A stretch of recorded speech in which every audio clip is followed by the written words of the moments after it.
Hello, everybody, and welcome back to Hateful Eight Radio. I'm Dylan Lampe, your host. Today, I'm joined by Mick Hoyle. How's it going, Mick?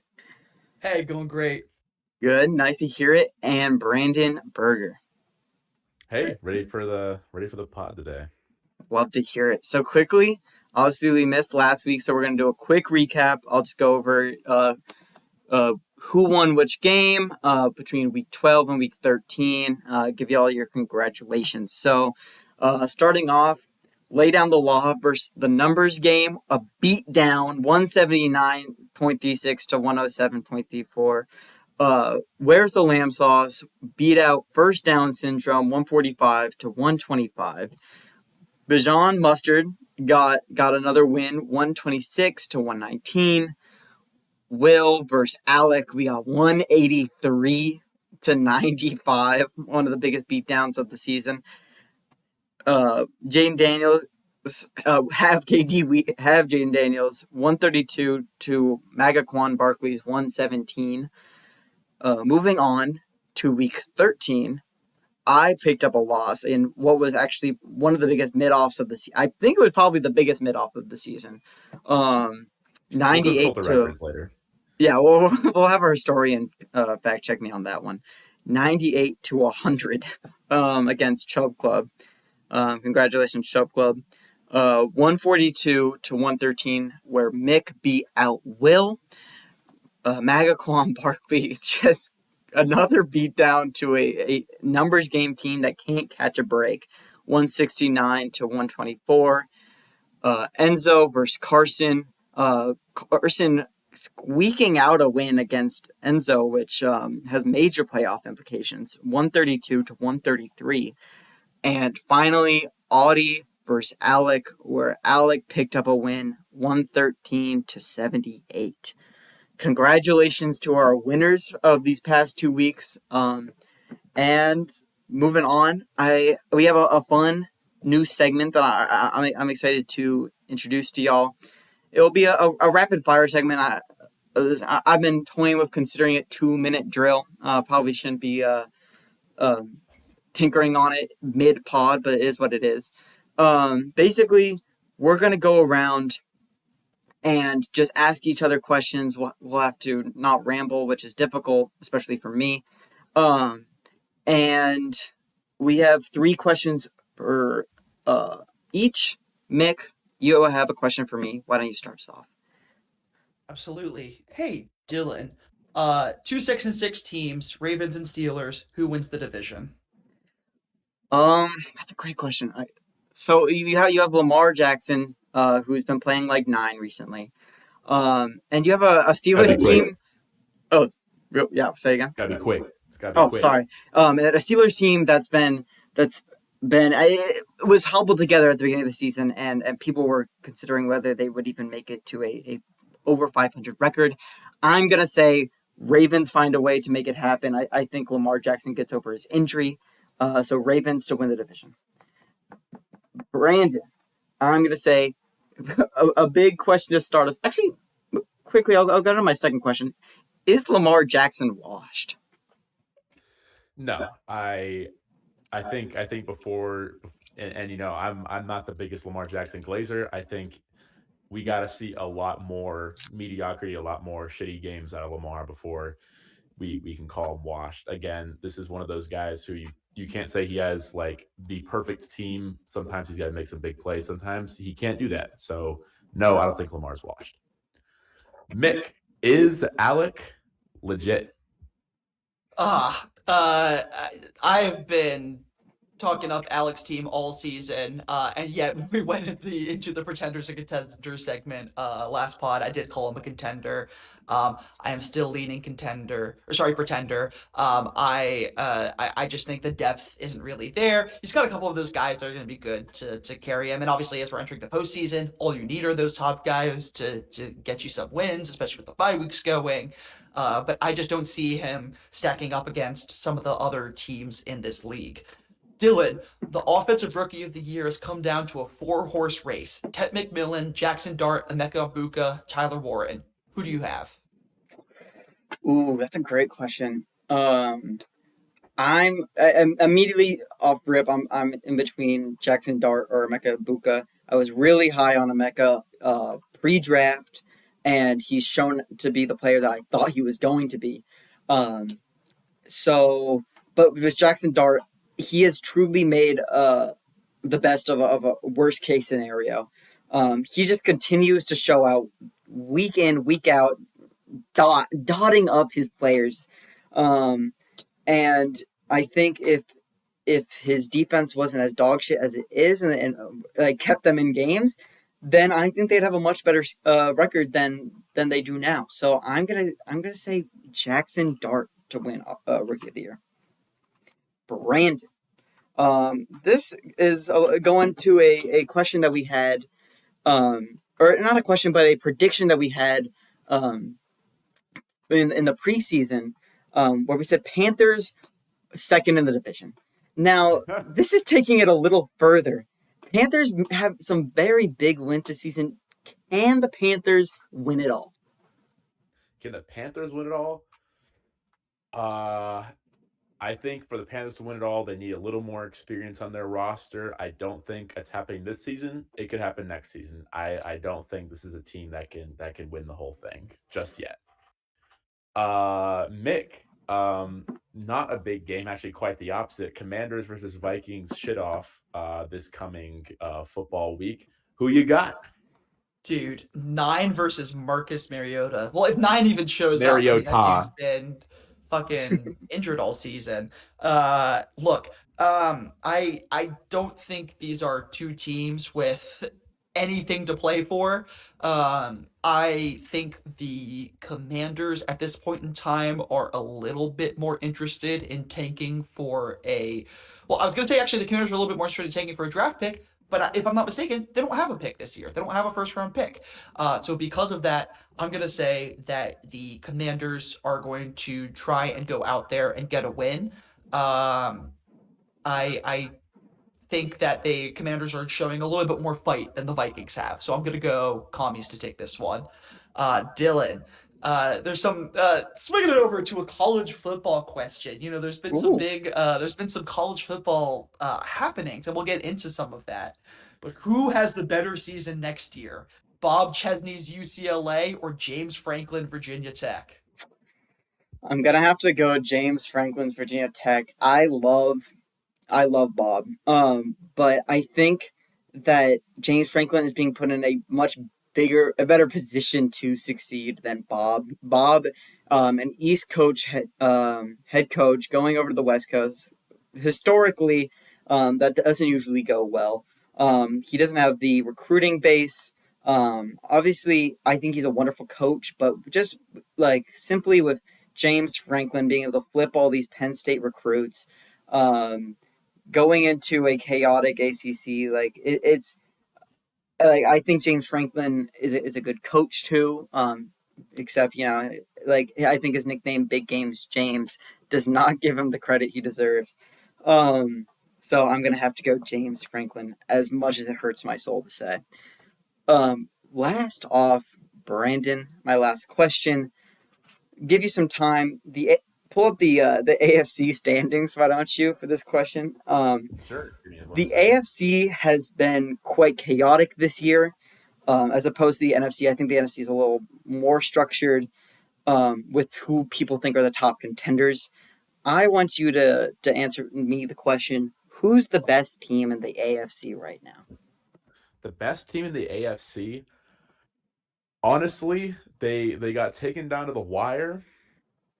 I'm just not a believer in these fuck ass Patriots until they win the damn playoff game. Give me the Broncos. I like them. I like how they're playing. That's tough. All right, Mick, I've got an interesting one. This is a bit of a loaded question, I will say.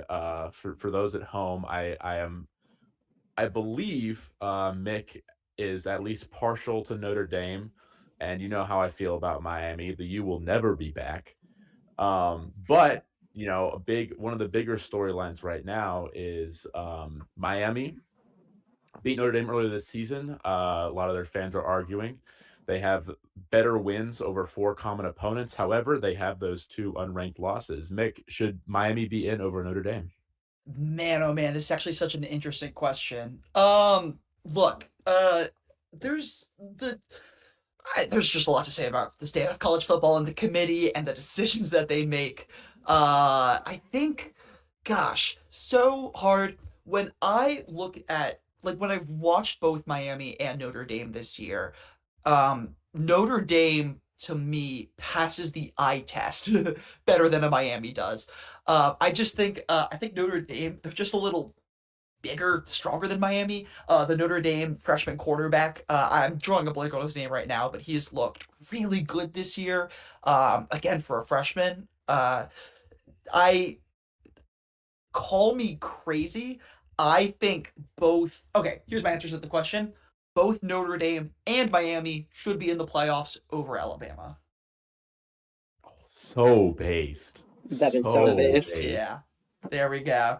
But that concludes the 2-minute drill.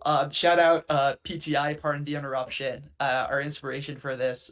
We love the goats, Michael and Tony, raised on that show. You got to respect the men that came before you. You know. Exactly.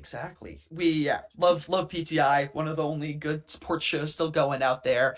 But as you'll see, we kind of wrapped up, all of these questions and stuff.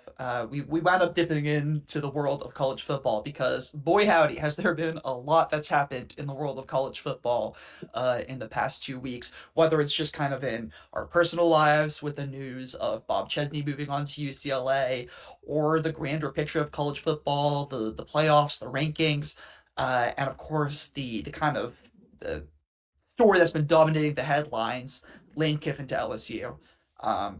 We all on this pod have some thoughts. I think we're all pretty much in agreement. But Dylan, I'll just let you take the first swing at this. Give us some thoughts on Lane Kiffin to LSU. Bitch. So that's my thoughts on that. Next segment, yeah.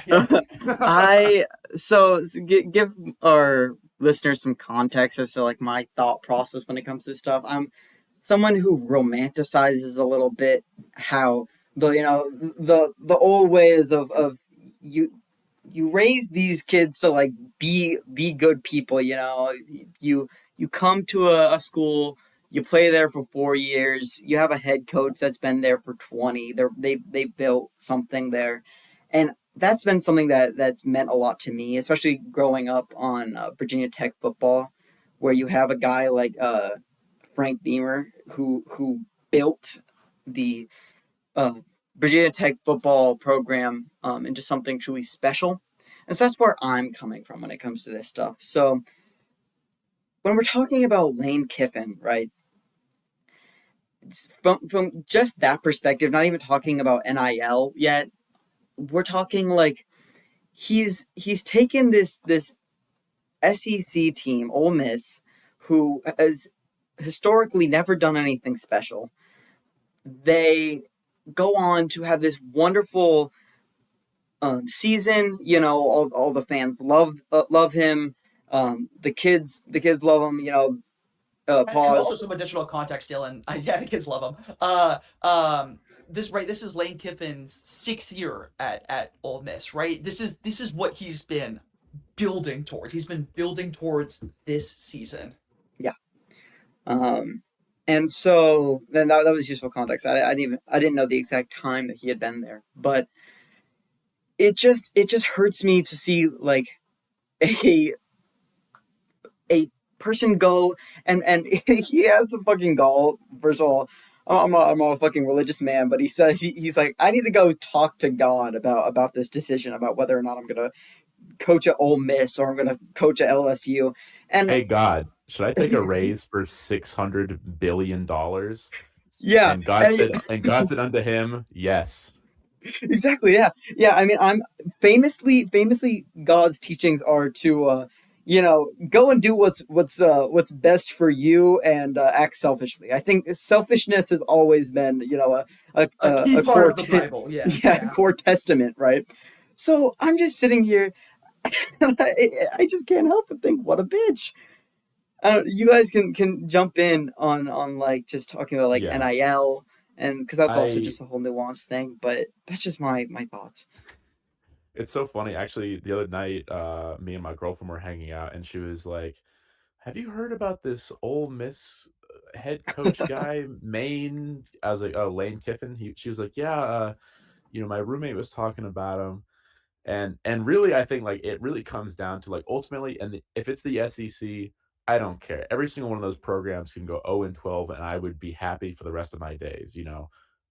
The more the SEC fails, the better, in my opinion. But the main thing that pissed me off was all of the media attention that it got, which like makes sense, but it was like it wasn't even about like the team. It was about Lane Kiffin. It wasn't a story about how this is an Ole Miss team that has, like fought and clawed their way out of maybe that tier 2, tier 3 of SEC teams and made it, and earned their what are they ranked 6 now? They're like an at-large bid lock for the college football playoffs.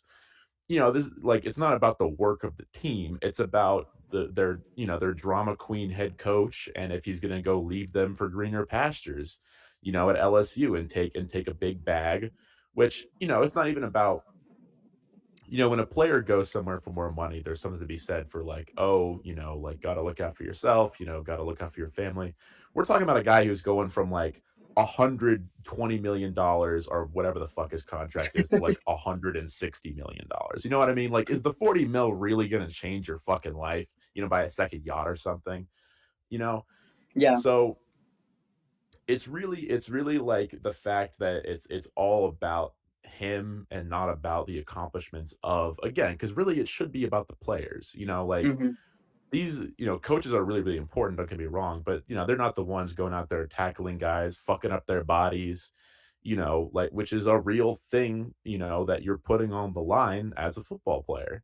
So I'm like, I don't care about this guy and his fucking antics. It's like, let's make this about the team. Like he's fucking him over. Everyone's like, oh well, the administration is forcing him out, and it's like, well, yeah, like the No better shit. he does, the more he's taking with him. It's like you he put them in that situation, you Yeah, know? no, I wanted to say real quick, like it's the shit that came out with him and like also like he like talking about like oh like he appreciates the school and all this and but then he like comes out and he's like he was basically threatening them to be like yeah well if you don't fucking let me coach then I'm gonna poach all the fucking coaches and all the players that are there so that you have nothing to work with in the playoffs. It's like oh yeah, well that's the type of shit a real stand up individual does. Yeah, and it's like, you were gonna do that anyway, dude, like, stop fucking kidding us, like, all of the guys you're taking with you are being taken with you. If it's not today, it's gonna be after the playoffs, it's one thing or another, so I just can't stand it. Uh, I think, it really speaks to, like, the culture of a lot of these SEC schools. It's literally all about, like, and there's something to be said for, we're talking about Notre Dame and Miami earlier. It's the brand versus the brand, right? It's like Ole Miss, yeah, SEC school, big SEC school, maybe a tier 2 SEC school if you want to call it that. But it's no LSU, it's no Alabama, it's no fucking Texas. You're not getting a commercial on TV where they're, I don't know if they have like an Ole Miss thing that they say, but I have to watch the same like State Farm Texas Bevo ad, and they're fucking 9-3. They're missing the playoffs. It's like it's all about brand chasing, and Yeah. I don't know. Mick, do you have anything to add to this? Yeah, I think this just kind of highlights like it just epitomizes how broken college football is right now because I think you guys would agree with me. I don't think we would be that pissed if he left Ole Miss once the season was over to go to LSU. Mhm. Like that's just a coaching move, right?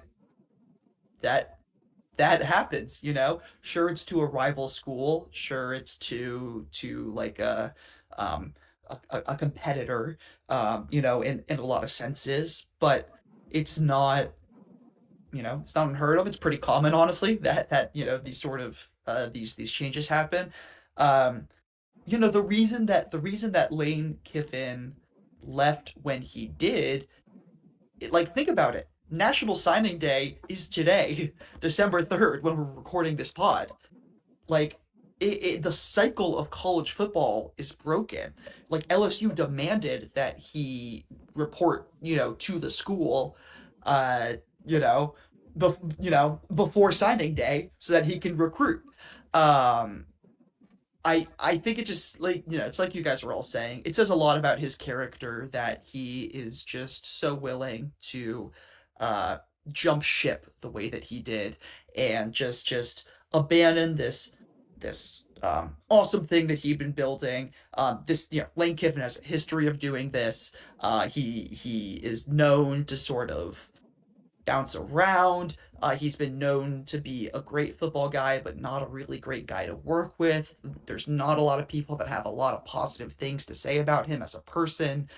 It's just, obviously, there's a lot to say about Lane Kiffin very specifically, but to me, this move just highlights just kind of the broken cycle that is college football. The fact that the portal opens up before the end of the season. So all of these guys are now in the process of trying to commit to new schools while actively trying to participate for their current schools, maybe in the playoffs, maybe pushing for a bowl game. And now these kids are caught in between two minds. Do I stay? Do I follow my coach? Do I go look for a new opportunity? And it's like, it's this idea that we're to me, it's like, these are things that we would be talking about in terms of free agency. This is not free agency. These are college kids. These are 18 to 22, 23, 24 year olds, like, that are uh trying to get an education, while also playing football and potentially pursuing their dreams of making it to the league. It's just, as I think, just the key thing for me is, like, as big as this being like a Lane Kiffin issue, to me, this is also a college football issue. Yeah. I think I want to talk specifically on something you said there, where you're talking about. This does happen commonly. This is not something that is unheard of, and it was just he went about it in probably the worst way possible. I Absolutely. think that's a way we can quickly segue into another head coach that I think we could all agree did it in a much better way. Someone who everyone loves. It's not going to hurt us any less that he did it in a good way. Bob Chesney of JMU leaving for UCLA. And yeah, I think I want to talk just quickly about, like, he did do it the right way. Continuing to segue us out of Lane Kiffin.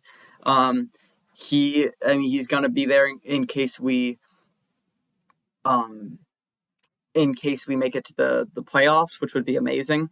But other than that, he's just like he's a good coach. He's a good, like, leader of men. I think one of the biggest things that made me, like, realize, like, yeah, I actually like this guy was, like, I was in a class, I think last year, it's some, like, random ass gen ed, and I was talking with this person who was some sort of, like, physical science major, because they're like they were in, like, constantly around the athletic center, Godwin, for non JMU heads, which is where, like, the a lot of the football players are. You can sometimes see the head coach walking around, and she was telling me about, like, the current Indiana head coach, Kurt Signetti, who was also JMU's former head coach. Whenever she would see him, he was going around yelling at people, being otherwise really obnoxious and, like, kind of a dickhead. When Bob Chesney took over the job, there seemed to be a different air about the place, and that, like, people actually liked him and that he was a good person. So that was something that I really grabbed on too quickly about Bob Chesney, and I feel like you could, like, just sort of see that in, like, his character and who he is, and that isn't even talking about the football head coach that he is, which I'll let Mick, you can talk quickly more about Bob. Yeah, I mean, Bob's great, right? Right. We were so happy to get him from Holy Cross, and Holy Cross everyone at Holy Cross was like, "You're gonna love this guy. We're so sad to lose him, but we know that like he's going to a great place." It sounds like he died. So yeah, He's going to a but great he's going place. to a better place. The greener pastures. Yeah.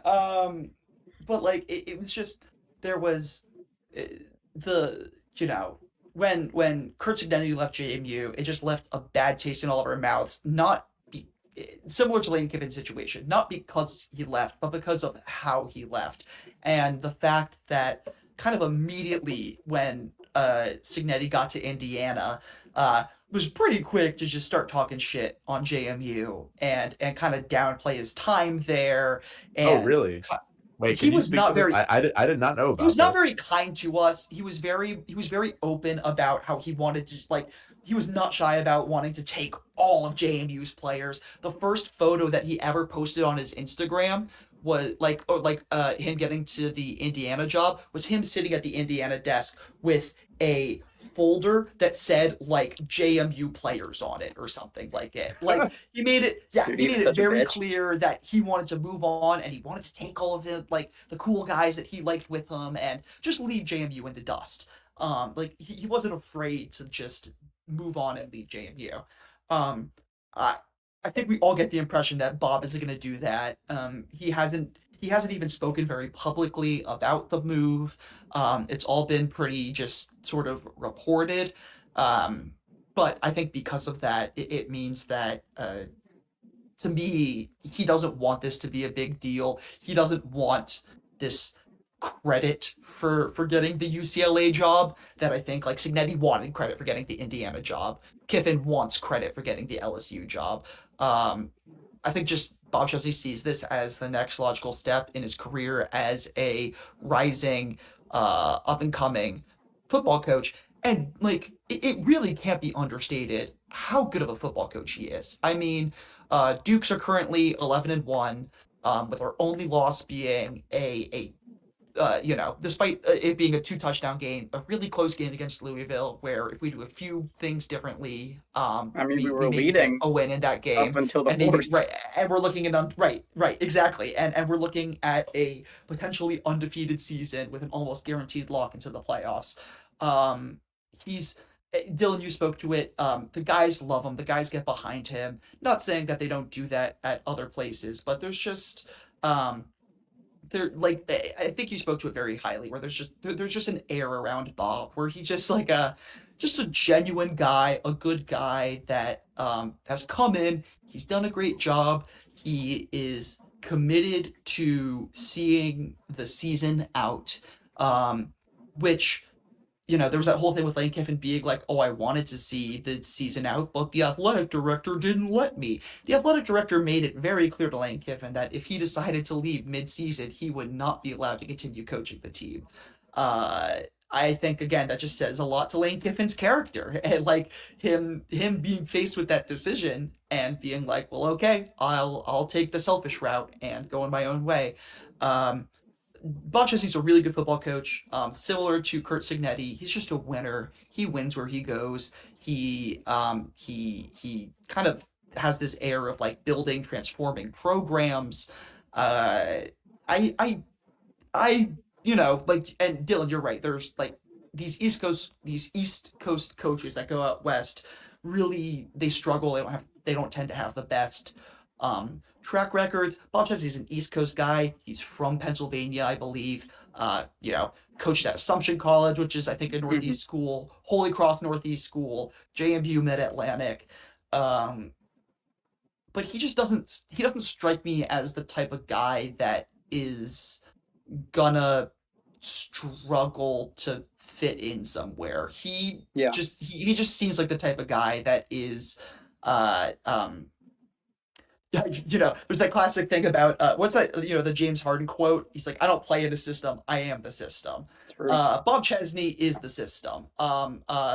He really, the way he played, the way he like kind of has set up our offensive and defense this year, just with these like high energy plays, kind of a next man up sense in a lot of ways. He rotated through a couple of guys until he found the right combination, and there was never any complaints. We never heard anything from backup quarterback Matthew Sluka about him being like disappointed or annoyed at a lack of touches or anything like that. He seemed to understand that Alonzo Barnett won the Just job, outplayed him. and he is the backup, and he can get some snaps and stuff like that. And Matt Sluka was the quarterback at Holy Cross under Bob. So he came back. It seemed like it would be kind of natural for him to take the starting job.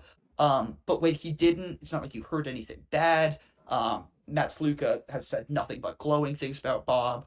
And so it's just like, I'm kind of rambling a little bit, but also say it's just like, he's just like a really good guy and a really good coach. And I think just the fact that he has both of those things going for him, it's just like I wish him nothing but the best, and I really do think he's gonna find some success at UCLA. Yeah. I have quickly two things I want to say, and then I can let Brandon sort of segue us into some ACC talk if you'd like. The two things is for Bob Chesney, I think, like just talking about like again, just to give him another glowing review. Kurt Signetti, if he found himself and he had massive success, whether it be in college football or if he somehow found his way into like the NFL, I would never in a million years like take that success and be like, oh yeah, like he was a JMU coach, like let's go. If Bob Chesney has success, I'd be like, that's my guy, bro. Shout out. So, that's how I feel about Bob. Number two, I know this is a nationally recognized pod, so I want to talk to our UCLA fans out there. I think the only thing I'd say about Bob in any negative light would be that, and I think Mick would agree, is that for all of the things he does well with coaching, it's these situational things every once in a while that leaves you doing a little bit of head scratching. It's Absolutely. Dylan, I just want to say I think I couldn't have phrased it better when I said he outsmarts himself sometimes. Yeah, no, so true. Yeah, me and Mick were texting, and it's like, I can't remember. Was it 3rd and 1 where he like, yeah, It's 3rd and 1, and he tried some very interesting like shotgun snap, Yeah. like bubble screen looking play. And it's like sometimes it's like if you're on 3rd and run, man, just like run the ball up the middle. Yeah. But basically, sometimes he just gets a little too cute for his own for his own good, when really he should just go out there and play hard football, and he's probably going to find the success that he wants. So shout out Bob. I will say, like, really quick, touching on to that, I will say I think that a lot of kind of his call it unconventional play calling does a lot of good for him. There was a specific play in the Washington State game where we were down by a touchdown, and he called a halfback draw from the shotgun on like a 3rd down or something like that. And the defense completely wasn't expecting it. Wayne Knight, 60-yard touchdown, JMU wins. So, yes, he has this element of getting cute and outsmarting himself, but I think it's because it's like he gets it right a lot of the time too. Speaking of cute, dude is handsome as hell. But anyway, Brandon Berger, lead us into some ACC talk if you'd like, or we can move on to the NFL. I would love to pontificate on the ACC real quick. Actually, first of all, I would like to speak about the elephant in the room. Let's not call it an elephant. Let's talk about the team that might weasel their way into the playoffs, the University of Virginia. So as this is a nationally ranked podcast, I will catch everyone up on the situation. So I go to Virginia Tech, Mick and Dylan go to JMU. As far as the rivalry between JMU and Tech goes, it more or less comes down to historically, we are like the football school in Virginia. Lately, there's no head-to-head matchup to confirm this, but JMU has been ranked and they have been good, and they've had these two great coaches who Kurt Signetti is currently having success, I have no doubt. Bob Chesney will have success. So JMU has been a very, very good football school, even though they're in the group of 5. So, the rivalry there is more so like we're in the same state. We both have like good football teams. Well, they have a good football team. We are the Hokies. However, our hated historic rival is the University of Virginia, who I can't say enough ill about this fucking school. They are truly the worst. And I'm not even Truth, going to Duke. try to explain like the reasoning behind this right now, but just know everyone who goes to UVA sucks. The school itself sucks. I'm pretty sure the president just got outed for being like racist or like a pedophile or like a rapist or something. Hell yeah. I don't even know, but it would make All sense. those I'm things not are sure true. that's true though. All those things are true. You heard it here 100%. first on the Hateful Eight radio. Don't fact check us. It's just true. Yes. And historically, even when we have been horrible, we have always owned this poverty fucking team. Like, they are genuinely our sons, and they finally managed to beat us. And I'm in the marching band. We went my sophomore year, so that was 3 years ago. We went to Scott Stadium, colloquially known as Lane Stadium North, and it was fucking empty in there. It was genuinely pathetic. I didn't think they had fans, True. but it confirmed it didn't have fans. A week ago, we go back to that same stadium, and all of a sudden, this team that, by the way, like they have to win and they're basically in the playoffs, like has packed it for the 3-8 Hokies. This is their Super Bowl. This beating us means more to these people. Beating us at our lowest. We have like the 2 of our remaining 3 good players were injured. The only guy left who is actually good is this guy named Kamari Copeland who's on the D line. We have a running back for a quarterback. We have no head coach. We have no offensive or defensive coordinator. This is like barely a peewee football team, and they managed to beat us. And so, all I have to say about that is we're signing a top 20 recruiting class, probably going to improve when transfers start coming in. And we're coming back with that belt, and you're going to fucking obliterate them next season, and probably the next 20 fucking years, too. So fuck UVA. Hell yeah. Anyway, moving on. So UVA and Duke are now in the ACC championship. Duke being there is kind of the story here because Duke, their overall record outside of conference, their overall record is 7-5, which is worse than the next 1, 2, 3, 4. 5 if you include UVA. The next 5 ACC schools. You have to go down to, actually, it's not even true because Louisville and Wake Forest both have better records than them. They just have worse in-state or in conference records. And the ACC has just been so confusing this year. The general consensus is they like suck, which if you look at who, like all the upsets are over other ACC schools, and then you go to like the out of conference like power opponents, and then the only one who's really beat anyone is like Miami, kind of like Clemson beat LSU, but LSU sucks. And I'm not sure if you guys were aware of this, but earlier in the season, Cal, proud member of the ACC who just eliminated SMU from playoff contention, lost 34-0 to San Diego State University. Like 0 points to a group of 5 Mountain West school. So the ACC basically sucks. And like if Duke wins, which is a non-zero possibility, UVA and Duke would most certainly both be left out of the playoffs because it's the highest ranked conference winner. Duke is unranked. They will not be ranked if they win the ACC. So I don't really have any thoughts on this other than I'm bleeding blue. Like I hate Duke, but I hate UVA far more. And even if it says bad things about our conference, I'm totally fine with that because fuck the ACC. It's all going to fall apart in 5 years anyway. So who gives a shit? True. So, yeah, Mick. Oh, yeah. No, I like not to dogpile on UVA anymore, but to dogpile on UVA more. Just for example, taking JMU. JMU has a better strength of record, a better football power index, a better a better strength of schedule, and is relatively comparable in UVA has the better strength of schedule, we have the better average game winning percentage. Like if you look at all of the advanced statistics, JMU's better than UVA.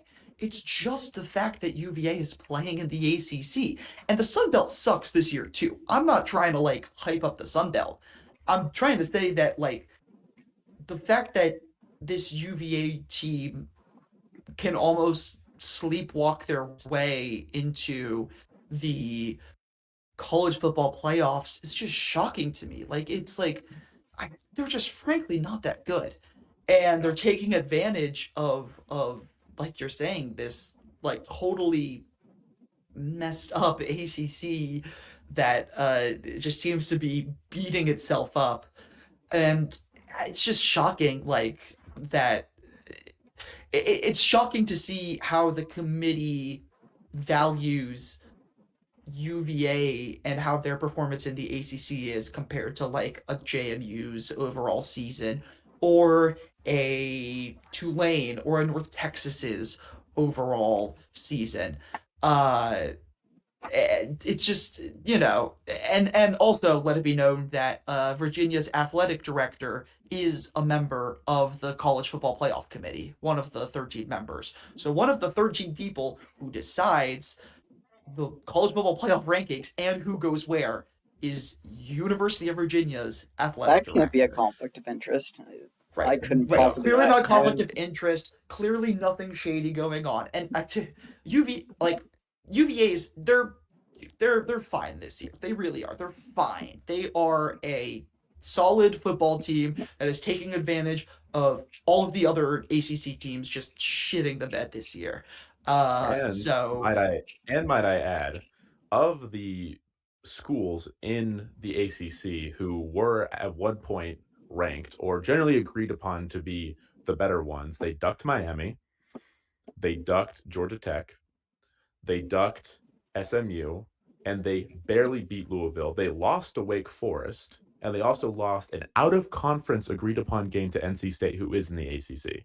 And their entire team's going to be gone next season anyway because they've got the highest amount of seniors. Like their entire O-line is 6th and 7th year seniors. Their running back and quarterback who are carrying their team are both transfer seniors from fucking like North Texas. yeah. So So I, fuck yeah, UVA. right. It's just ACC is a mess.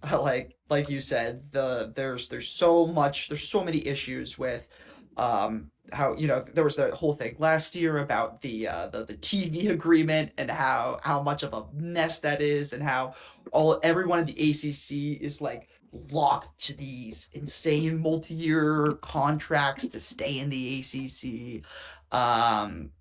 UVA is just kind of getting hot at the right time. I wouldn't even say they're getting hot at the right time. Like I said, I just feel like they're taking advantage of a weak ACC and And a cupcake schedule. could just sleepwalk their way into the playoffs. I don't think anyone could see them putting up a relatively competitive game against a playoff team. So, yeah. But I was going to say, do you have anything else to add about the ACC? Yeah, and I think this kind of highlights like the issues with like the mega conferences, which is only going to get worse. Like in the ACC, what we've got like 17 teams or something. Like it's far too many to it's very easy to duck the good schools in your Sure. conference, especially when the teams who are historically good, Clemson, you know, Florida State, etc., like completely shit the bed, right? Yeah. There's no telling. And I think again, the bloat of the divisions of the bloat of the conferences in college football is another thing that's contributing to like all of this, and it's just feeding the ability of the committee to wave their magic wand and be like brand, eye test, whatever, because there's no head to heads, right? Usually it would be like, well, you might duck like two or three teams in your conference, but not half of them. Yeah. And hey, Like you want to the talk whole about argument. sorry, I was gonna say you want to talk about a Yeah. head-to-head game real quick. JMU beat Washington State by 4 points. UVA beat them by 2. Like that is just a straight up head-to-head thing Yeah. you could look at right there. This UVA team is not impressive. Yeah. So, and it's only going to get worse, ladies and gentlemen. The ACC is going to fall apart, and schools are going to fly away to the Big Ten or the SEC or even the Big 12 if they're really fucked up. So, it's only going to get worse from here. The committee's going to keep waving their magic wand, and the NCAA is going to do what? Nothing. Anyway, that's enough hate on. Anyway, Well, Dylan, there how should be about more them hate. Jaguars? How about them Jags, Dylan? How about them Jags, you say? Well, I the want to Jags hear. are I want to doing hear about it. pretty damn good. To catch people up, the Jaguars are currently leading the division, the AFC South. It's 8-4 right now, tied. Tied with the Colts. Yeah. Tied in overall record with the Colts, but they have a tiebreaker in not in division record because it's the same, I believe, right now, but rather in record among common opponents, I believe. So it's a little fucked, but that will become a lot easier to decide when we play the Colts this weekend. So a lot of fun stuff is happening in the AFC South. This is the first matchup between the two you guys, correct? It is the first matchup. Our schedule has been very strange this year because we played the Texans twice this year, which we split the series with, before we played the Colts or the Titans once. So it's been a little scuffed. The Colts got their cupcake wins against the Titans very early on. But I think some of the big key takeaways for the Colts and the Jags is that you have a Jags team which all of our hard AFC West opponents and otherwise out of division opponents came earlier in the season, while the Colts were getting their cupcake wins out of the way. And now these the Colts are like actually playing a lot of these more difficult teams. I think you're looking at the Broncos. You're looking at, I believe, the Seahawks after this The week. Colts Or no, they're don't not the have the Broncos. But yeah, Broncos. they're playing the They Seahawks. have. Yeah, you got it. Yeah. The Seahawks, the Niners, the Jags again, and then the Texans during rivalry week, which the Texans have been looking better. So I think that the Colts. This is going back way back in the pod when we were talking about teams where I thought it looked like the wheels might fall off the wagon a little bit. I don't think that's necessarily the case with the Colts. I think they were more legit than I gave them credit then. But you're looking at a Daniel Jones with playing with a fractured fibula. And then more Colts big news: Sauce Gardner out for the season, which is insane. Yeah. Also, just like that was such a freak injury. That's Yeah, just one of those. it's just ones that hamstring, it's right?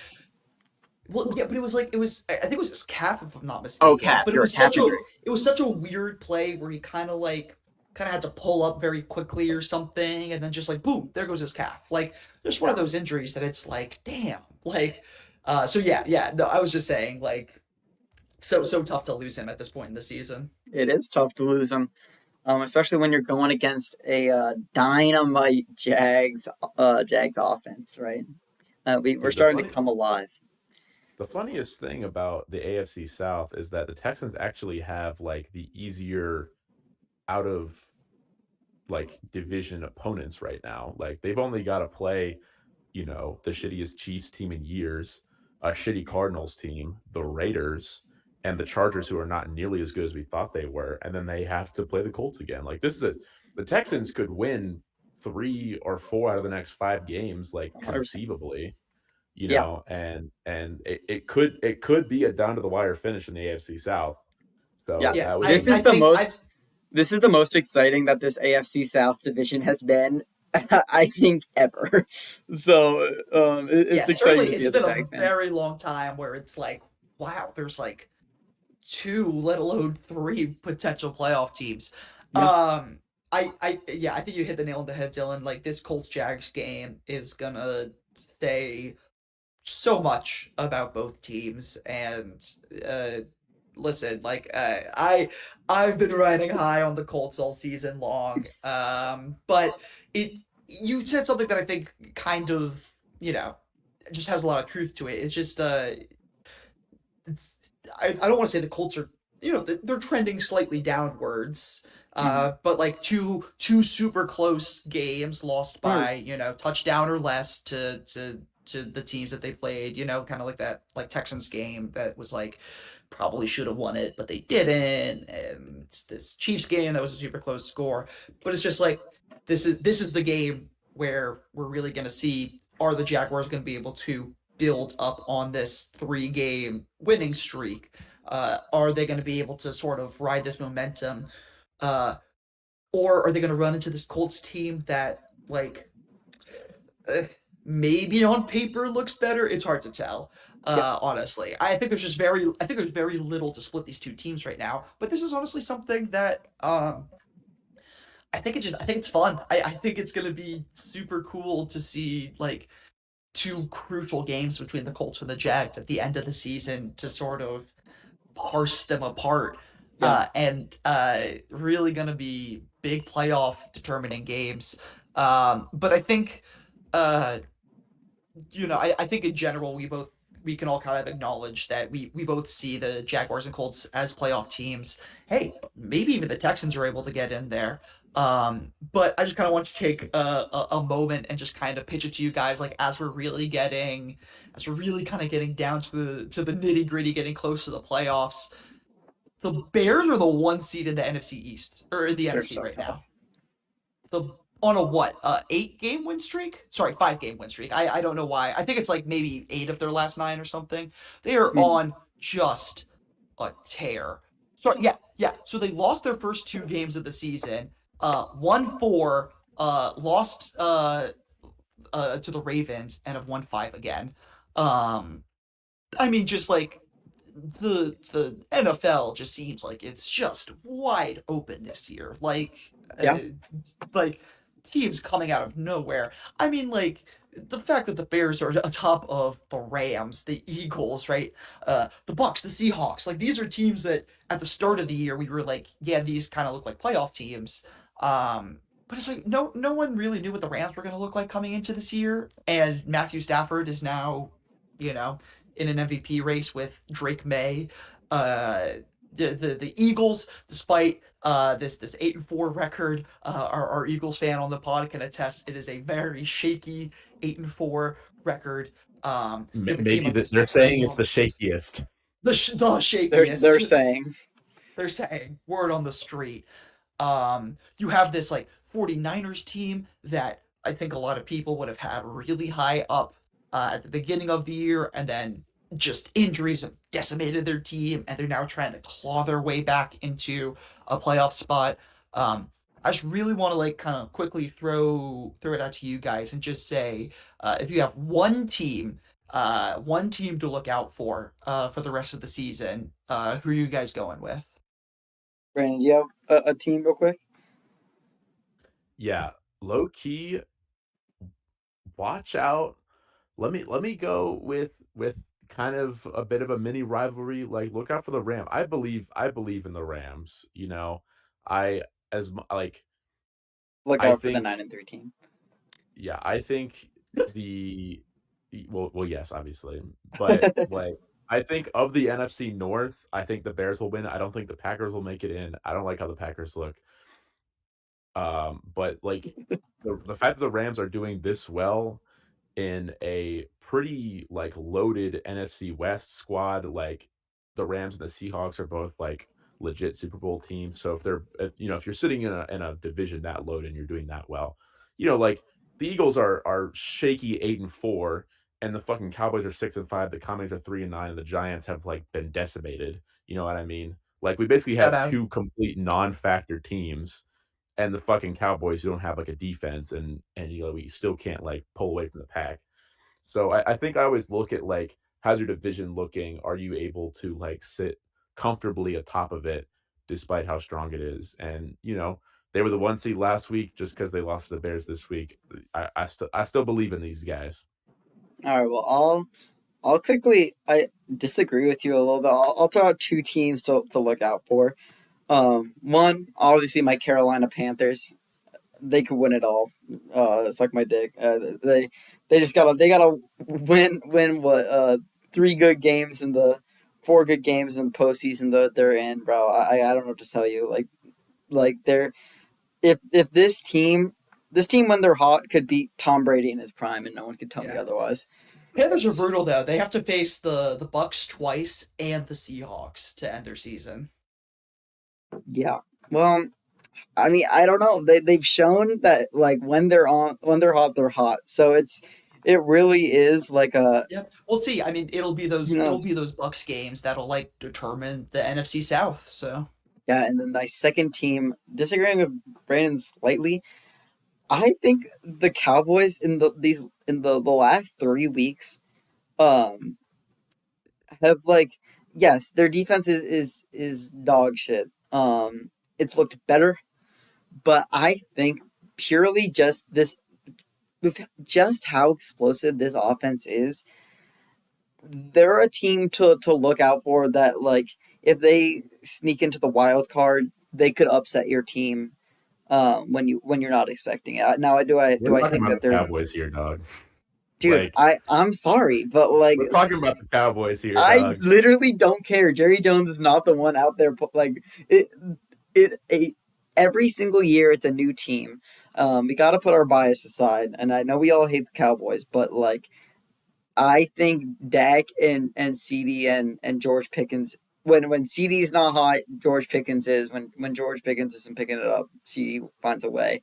Um, I think Javonte Williams has been explosive in the run. I think they are just so explosive that like they're gonna find a way to sneak in. Their next games are against the Lions, which could be difficult. But then you have the Vikings. You have a Chargers team that's struggling. Commanders, Giants. I mean, I don't see how they don't find a way to sneak into the wild card. But maybe that's just me. Um, but yeah, that's my answer to the question.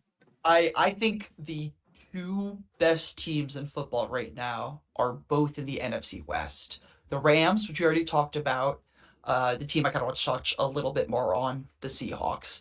The Seahawks' only loss in their last uh, uh, 7 games, 7 games was to the Rams by 2 points.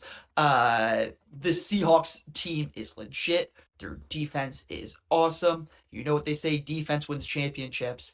And if we're gonna talk about defense winning championships, Dylan, you're not gonna like this, but the best defense in the AFC right now, Texans. Hey, that's The fair. Texans have the best defense, scoring defense in the AFC. It's honestly like shocking. Uh, um, uh, but it's so like the AFC South and the NFC West both have 3 teams that should make the playoffs and deserve to make the playoffs. Like I would say the Niners probably should or slash deserve to make the playoffs based on some of their performances and the way they've grinded out results this season. Um, and like this Texans team that's sitting at 7-5, just on the cusp of the playoff picture, has picked up just some huge wins recently. The beating the Colts, beating the Bills, beating the Jaguars, beating the 49ers, a close game, a close loss to the Broncos, a game against the Seahawks in which that was also a one-score game. Uh, they kind of had this weird, fluky 0-3 start to the season. Um, like the Texans are just one of those teams where it's like, I feel like if they stay healthy, like I said, their defense has just been lights out this year. Uh, I think maybe the best scoring defense in the entire league. Um, it's just I think they're just going to be one of those teams that no one is going to want to see come playoff time if they're there. Like no one's going to want to have to go up against this staunch Texas defense with these like big guys up front. They're racking up sacks. They're generating turnovers.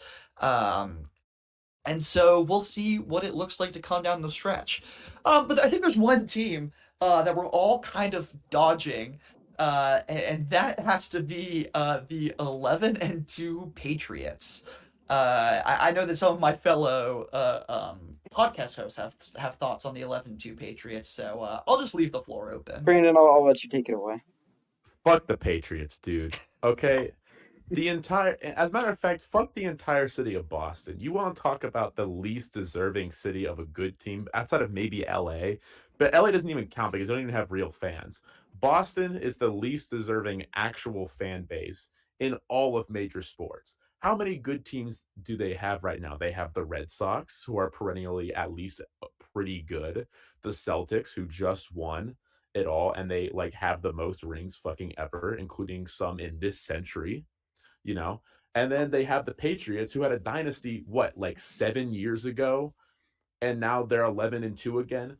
Like, give me a fucking break, dude. And I'll try to keep it brief, but even just touching on like the game on Monday night between them and the Giants, right? Like, and I'll let Mick give his opinion in a second, and he can transition us into our next segment here. But like, I was watching that game, just for shits and gigs. I just want to crush a couple beers, maybe watch an interesting game, fuel my narratives a little bit. And keep in mind, guys, like, this is a Giants team. They don't have a head coach. They don't have an offensive coordinator. They're down their star, uh, wide receiver. They're down their breakout running back. Their quarterback has like recently been cleared from concussion protocol. This is not a contending team right now. Like, no offense, but they just don't have the pieces right now. And the Patriots go in there and they play like this incredibly dirty game, and the refs are bailing them out the entire time. Like, they would have won anyway, but like a touchdown that shouldn't have been called a touchdown because the knee was down, that was called. There were two helmet to helmet impacts, probably more, that I saw. One of them leading to a fumble that completely not called. Uh, you know, I don't mind the Jackson Dart hit, but it was still like, again, I'm not saying you should not play as hard against the Giants, but it's like, come on, guys. Like, are we really lighting up Jackson Dart, right now? I don't know. What's your take, Mick?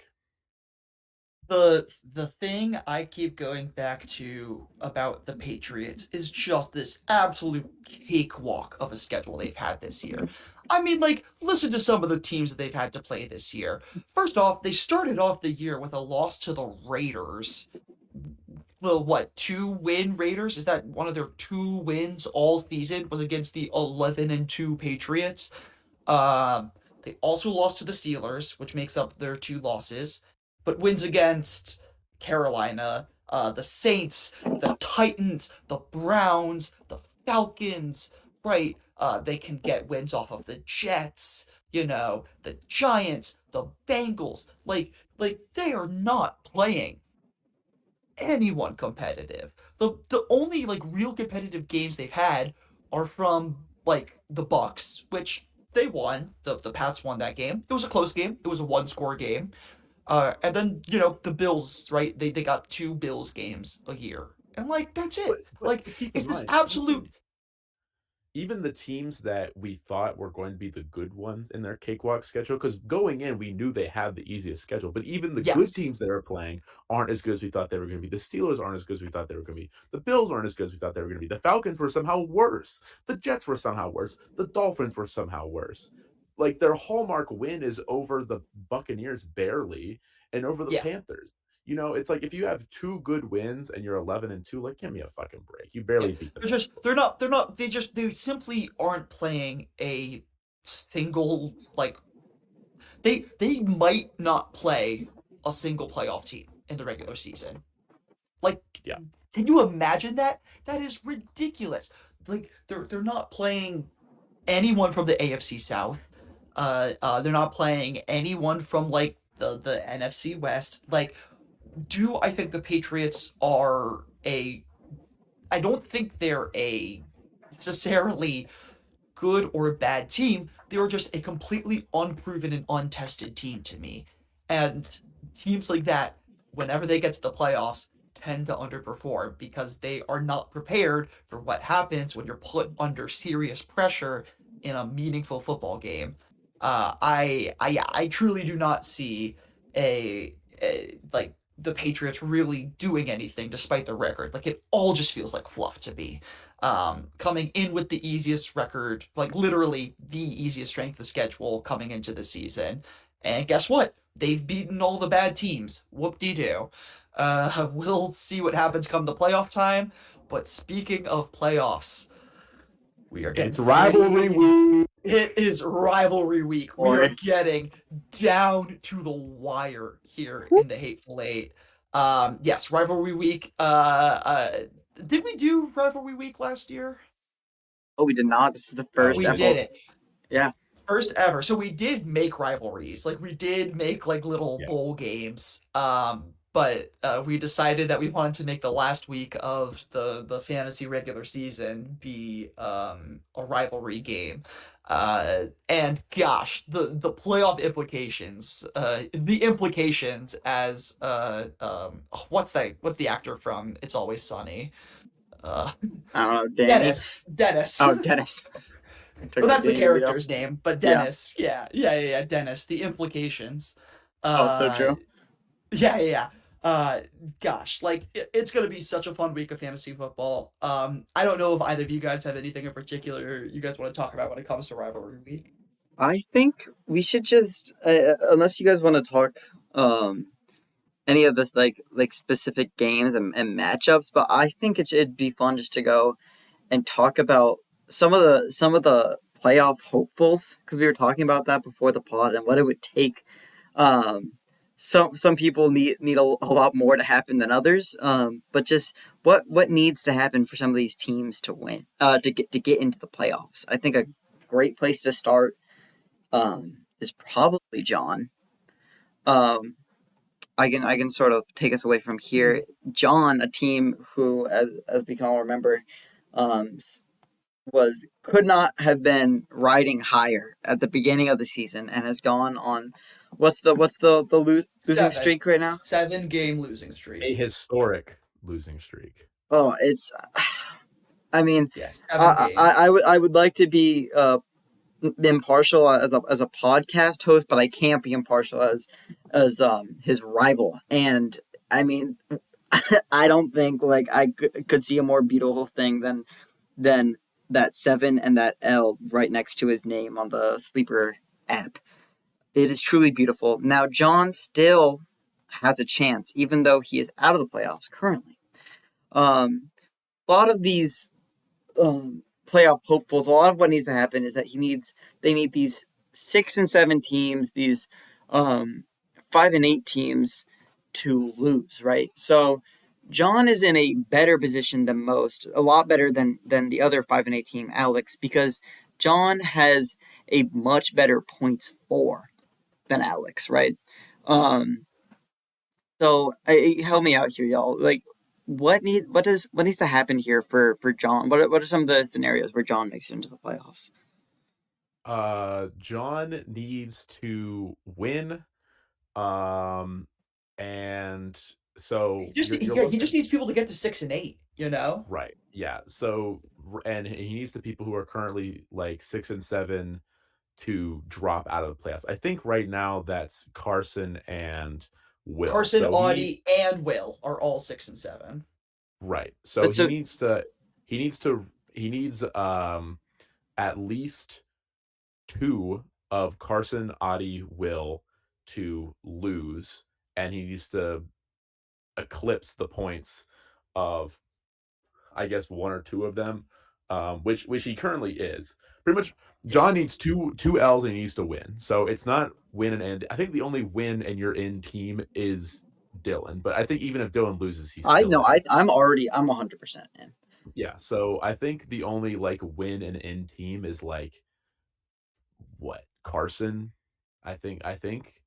Yeah. pretty much, just because he's got such a points forward lead. So I guess another good thing would be like playoff locks. Like right now, playoff locks: Enzo, Alec, Mick, Dylan, and then it's really we're Yeah, fighting so over it's those it's just last two between the fifth and spots. sixth seed, right? And yeah, so it truly is like Carson 6 and 7, Audie 6 and 7, Will 6 and 7, uh uh um John 5 and 8, and then not technically mathematically out of it, Alex at 5 and 8.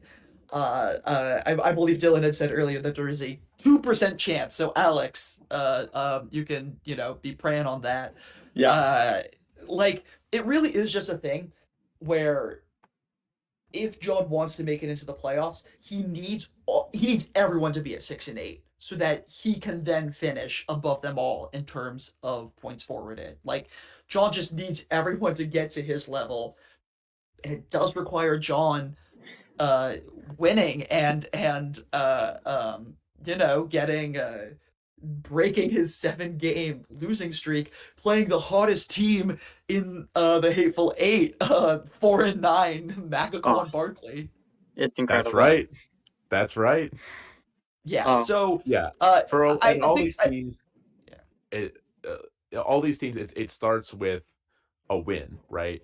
And these are not easy matchups. Every team that is 6 and 7 is, or even John, who is 5 and 8, is currently playing a team they are, like that has been very good. Like Mick should beat up on Carson. Enzo, 9 and 4, should beat up on Adi. Honestly, funnily enough, the closest game on paper is probably Dylan versus John, but John has just been so unlucky. He recently eclipsed Adi in most points against. It's like it Mhm. just seems like even our players seem to dislike John and really turn it on when they play against him. So, rivalry week, like it could be funny that even if everyone loses that John needs to lose, if he also loses, it doesn't matter. And like pretty Yeah, much nothing changes. yeah. So But yeah, there's a lot of people like all of those people at 6 and 7. Like, if they get a win, they're it. Like 7 and 7 is like the magic number. Like, if you can get to 7 and 7, uh, uh, you will make the playoffs, with the exception of Audie in this situation, because then he would be the last person out. Um, but right, if Will gets to 7 and 7, he's in. If Carson gets to 7 and 7, he's in. So it really is like, uh, it's really gonna be one of those weeks where we're just not gonna know what's gonna happen until it happens. Like we cannot possibly predict what could happen in this rivalry week, and what chaos could spark some change to those lower seeds in the playoffs. yeah. Well, I just want to say, I think this is why we play the game. I mean, this feeling, this atmosphere that I think the Hateful Eight has cultivated, it genuinely it brings a tear to my eye as a commissioner. So I just want to sign us off real quick. We've ran for long enough. I appreciate everyone that's listening. If you're still here, remember to set your lineups for this week. Obviously, as we just said, very important week. So lock in, beat your rival. Start the first ever rivalry week off strong. Thank you everyone for listening, and I'll see y'all next week.